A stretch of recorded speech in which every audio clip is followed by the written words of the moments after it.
imagine walking into a stranger's house where basically all we've done is make a date to meet with them and having absolutely no idea what their background is.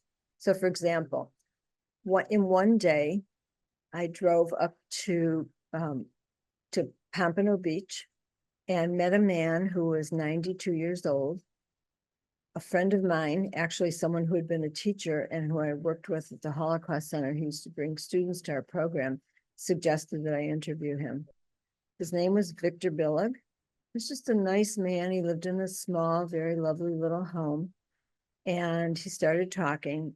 And my friend Neil had said he was an inventor, but I had no idea what that meant. That's all I knew about him. So we started to talk, and Victor started to tell us that he was put in an orphanage because one of his parents died. I think his mom had mental issues and couldn't handle her children. So his dad put them in an orphanage.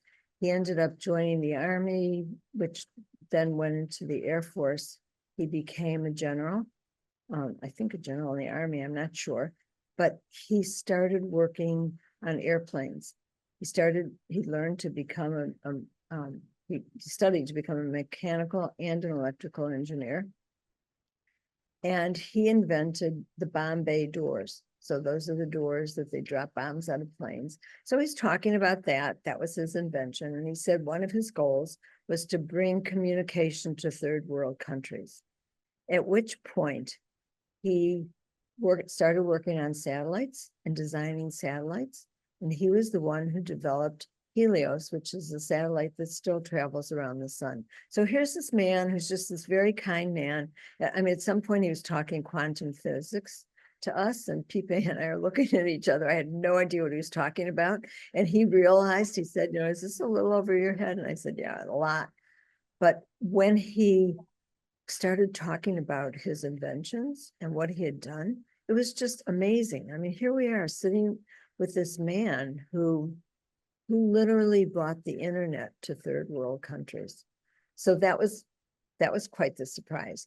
We then left and we drove down to the Low Homestead. I have no idea. I think it was called Richmond Heights. I had never been there before, so it was like an hour trip. And we walked into this man's home. We were greeted by his niece, who said, just understand that he has a big collection. He's lived a long life. We walked into his home and he had a lot of things all over. The man was 99. His name is George Gibson. George came from the Bahamas, I think the Bahamas, and he came to the United States with his parents as a very young child. And what ended up happening was his parents had a job and they left him to sit with the elderly, so older men who had either been slaves or who had relatives who were slaves. And he grew up hearing stories about slavery. He talked about how the African Americans were treated the Bahamian Americans and how there was this class difference. And it was interesting because in the Holocaust, survivors used to tell me that in their experience, some of the Poles would look down at the Hungarians because the Poles were in the concentration camps longer than the Hungarians were. So it's just so interesting how people are judging one another and the prejudice that exists, even when we think that there wouldn't be that kind of thing. Anyway, George had the most incredible memory. He was able to tell me who all his elementary school teachers were by name. He remembered all his friends. He became the first Black police officer in Miami-Dade County. He told a story of how at one point a Black man had poked a white man with an umbrella. It started a whole big thing. The Ku Klux Klan came to march, and George single-handedly confronted the Grand Wizard of the Ku Klux Klan, and they backed down and left and didn't march. And so then his reputation became one of which he would be sent into to different communities when there was unrest to calm people down. The guy was amazing. So one of the things that I thought was really interesting, he became a deacon in the Catholic Church, and he was at St. Louis Catholic Church for 30 years, I think, as a deacon. But I had noticed when I walked in the door that he had a mezuzah on his door frame. And he told me that he had built the original house. When I walked in, I realized, I thought, he had bought the house from someone. He said, I was the one who originally bought this house, built it and bought it. And so I asked him the question. I said, I noticed, you're a deacon in a Catholic church, and I see that you have a mezuzah on your door. And so I'm just curious to know why. And he said, a friend of mine gave it to me, and I touch it every day, and I say a prayer. And it just, it was just such a lovely bringing together. I mean, the man was amazing. So those are two stories of what surprised me. One of the experiences that was very common was how many people left their countries because of dictatorship.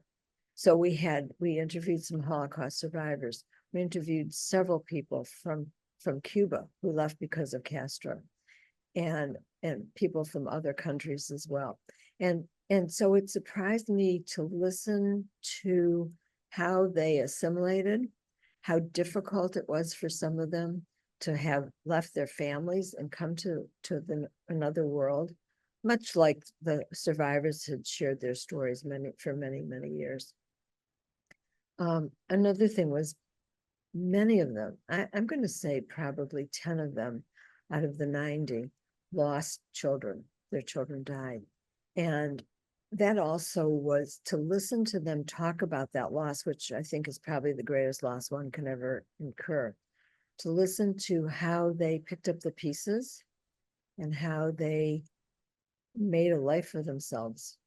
Always sad, the sadness is always there, it never goes away, but how they really continued to live their life in such beautiful ways. So those were some of the things that, I walked into homes and had no idea what was going to come out. Another one was a woman who had 5 children. I can't remember. I think she has 14 grandchildren, and she had 38 great-grandchildren.